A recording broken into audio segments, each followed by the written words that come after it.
What are the types of angle pairs? All right, we have adjacent angles, complementary angles, supplementary angles, linear pairs, and vertical angles.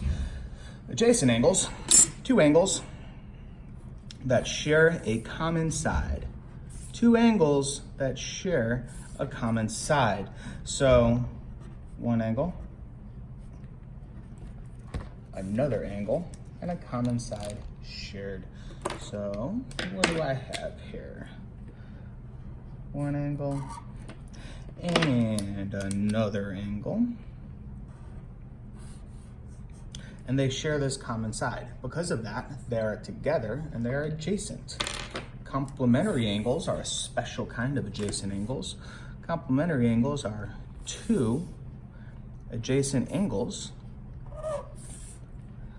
that add up to 90 degrees.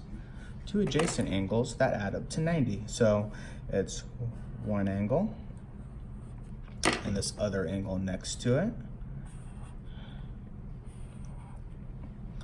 And they add up to 90. Supplementary angles are going to be two angles that add up to 180. Two angles, adjacent angles, that are going to add to 180. So here's one of my angles and my other angle. And those ones together add to 180.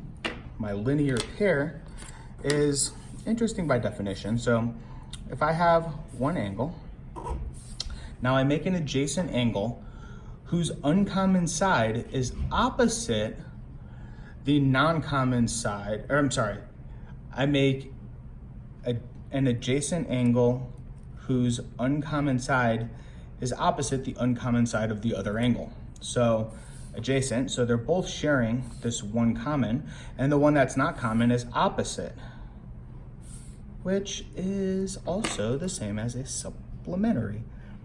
So linear pair. Now my last one is a vertical angle. Vertical angles are opposite angles, is the easiest way to remember it. It's just ones that when you have two lines intersecting, they're the angles that are across from each other. And a cool part of it is that the ones across from each other, they actually have the exact same angle measurement. So this is the exact same measure as that. This is the exact same measure as that. If that was 30 degrees, that's 30. If that's 120, this is 120. When two lines cross, the ones across from them are called vertical angles, and they have the exact same measure.